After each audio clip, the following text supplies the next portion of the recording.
queridos! Tudo bem com vocês? Chegou a melhor hora do seu sextou, da sua sexta-feira!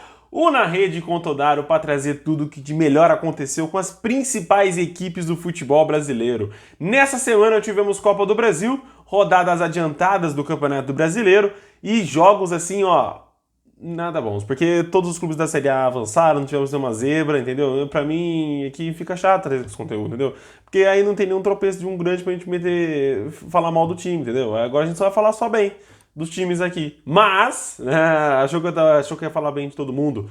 Na quarta-feira tivemos o jogo entre Red Bull Bragantino e Atlético Paranaense. Meus amigos, o jogo foi, nada bom. O Red Bull saiu na frente no primeiro tempo com o Ítalo e o Atlético empatou com o Nátio Fernandes no início ali da segunda etapa. Entre os dois tempos, entre os dois gols, tivemos um pouco mais de jogo pegado, truncado, fatiado o tempo todo.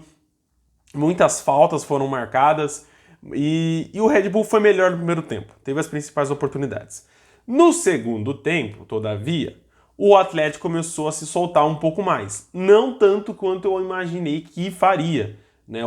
Achei que o Atlético ainda esperando muito o Red Bull sair para aí sim atacar o time. Mas aí saiu o gol do Nátio Fernandes, depois o nível técnico caiu muito, ambos os times sentiram demais esse jogo e acabou empatado mesmo, 1-1. Com o empate, o Atlético subiu temporariamente uma posição, foi para sexto, e o Massa Bruta ficou ali na quinta colocação. Temporariamente, porque agora eles têm um jogo a mais do que todos os outros times, da tabela do Campeonato Brasileiro. Vamos falar então de Copa do Brasil. O primeiro jogo da Copa do Brasil foi entre América Mineiro e CSA. 2-0 para o América, gol de Índio, Ramírez e Rodriguinho. No agregado, como você pode ver, ficou 5-0. No duelo, foi amplamente dominado pelo Coelho, isso é evidente. Acho que o CSA não teve nem chance, nem jogando dentro de casa, onde que perdeu por 3-0, e agora fora de casa o América só controlou o jogo, dominou as ações e espetava quando possível. Eu senti o CSA chutando muito de fora da área, então assim, faltou um pouquinho de calma, de paciência, de controle de jogo para tentar alguma ação dentro da área. Mas, como eu falei, as chances foram aparecendo fora da grande área. Outro confronto, que já estava definido no jogo de ida, mas no jogo de volta foi só para o time passear e fazer um bom jogo, sob o comando do novo técnico, o Luiz Felipe Scolari, vulgo Felipão, vulgo último técnico campeão da Copa do Mundo, foi o Atlético Paranaense e Tocantinópolis. O time do Furacão venceu por 4-0, gol de Hugo Moura, Kelvin e 2 do Pablo. Sim, torcedor São Paulino. O Pablo voltou a fazer gols pelo Furacão, vários gols, diga-se de passagem, e o Atlético acaba passando com um agregado de 9-2. Muita coisa. O Atlético sobrou nesse jogo da volta, era evidente que isso ia acontecer, mas acho que o Tocantinópolis fica aí pelo carisma no final aí. O time caiu, não de pé, porque ficou uma desvantagem de 7 gols, mas ficou com um gostinho aí de prazer, porque no jogo de ida, pelo menos, apresentou um pouquinho de dificuldade, mas aí acabou cansando demais. Porém, mais um clube da Série A avançando, Falamos já do América Mineiro e do Atlético Paranaense, dois clubes da Série A avançando. O terceiro clube foi o Ceará, que novamente não deu sopa pro azar, venceu por 2-0, gol de Lima e Nino Paraíba. A equipe do Tombense, venceu por 2-0 no jogo de ida e por 2-0 agora o jogo de volta também. Outro que dominou o jogo, fez um gol no primeiro tempo e outro gol no segundo, controlando muito bem, sabendo atacar, em ritmo de treino. Acho que o que pode resumir todas essas equipes, tirando algum outro jogo que eu vou falar, foi o ritmo de treino, pelo bom resultado que fizeram no primeiro jogo. Nesse segundo jogo foi só administrar. Porém, Ceará classificado com agregado de 4-0. Outro time que classificou com agregado de 4 foi o Palmeiras, que ganhou do Juazeirense por 2-1. Gol de Danilo e Rafael Veiga. E Nildo fez o gol aí da Juazeirense. Nildo fez os 2 gols sobre o Palmeiras, o primeiro jogo na Arena Barueri e agora no Estádio do Café. Foi artilheiro, digamos assim, da Juazeirense nesse confronto. Apresentou muita dificuldade a Juazeirense. O Palmeiras entrou com a rédea, com a guarda muito baixa nos 2 jogos. Acho que deu muita sopa para o azar. Não correu tantos riscos assim de ser surpreendido pela Juazeirense, porque, mais uma vez, a qualidade técnica do time, a qualidade de jogada trabalhada, acaba empurrando o adversário um pouco para trás e com receio. E essa foi a jogada do Juazeirense, né? Infelizmente, pelo lado esquerdo, novamente, onde o Palmeiras deve passar algum sufoco aí nesses próximos jogos, já que o Piquerez não joga e o Jorge deve ser o homem aí do setor da lateral esquerda do Palmeiras. Foi ali que saiu o gol, foi ali que saiu o gol também, né, contra o Fluminense. Então o Palmeiras precisa arrumar um jeito aí, provavelmente o Abel vai arrumar esse jeito, de fechar os espaços pela lateral esquerda. Mais um time classificou com uma diferença de 4-1. Foi o Flamengo que venceu por 2-0 novamente. O time, meus amigos, o time foi vaiado. O Flamengo já estava com uma boa vantagem de 2-1. Não estava sendo incomodado pelo Altos no momento nenhum. E o time foi vaiado.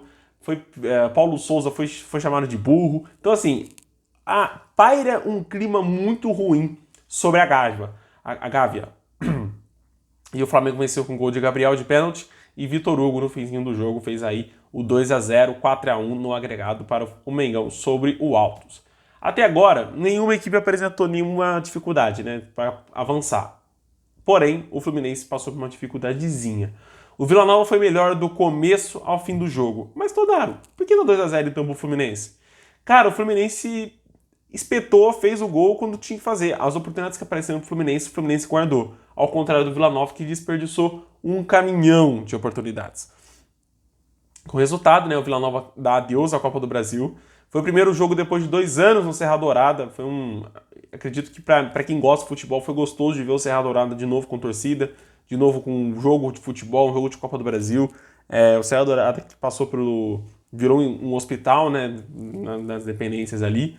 E agora volta a ter um jogo. Infelizmente o Vila Nova não soube dar um jogo legal, né, para assistir. E o Fluminense acabou sendo classificado. Corinthians 2, Portuguesa do Rio de Janeiro 0. O Corinthians ficou no empate no jogo de ida, né, com um time bem em reserva. E agora no jogo de volta vence por 2-0 com os de Júnior Moraes e Juliano. No agregado 3-1. O time do Vitor Pereira jogou muito a bola, foi muito bom. Assim, sobrou em relação à Portuguesa, não teve nenhuma... Se você contar no jogo, acho que teve 2 chutes da Portuguesa que não teve dificuldade nenhuma pro Cássio. E aí você não dá para analisar muita coisa. Mas eu acho que quando o técnico, o time, consegue fazer uma classificação virar tranquila, eu acho que isso a gente pode valorizar. E a gente deve valorizar quando isso acontece. Outro confronto foi esse aqui. Nossa Senhora. Meus amigos, a CBF jogou esse jogo lá para as 10 horas da noite. O jogo acabou meia-noite. 0-0, horroroso. Não parecia que nem... Assim, parecia, né? Aparentava pra gente que nenhuma das duas equipes, Cuiabá e Atlético Goianiense, queriam classificar. Eles queriam ficar ali jogando bola, batendo uma peladinha ali, uma hora ou outra. O agregado do jogo de ida já foi 1-1, o jogo de volta foi 0-0, foi pros pênaltis e o Dragão venceu por 5-3. É isso que eu tenho pra falar desse jogo. Eu acho que quem classificou aqui vai para a próxima fase como o Carrasco, né? Não vai como favorito para classificar, independente pelo futebol que apresentou na Copa do Brasil. O Atlético jogando muito na Sul-Americana e o Cuiabá tá passando por um perrengue danado, viu?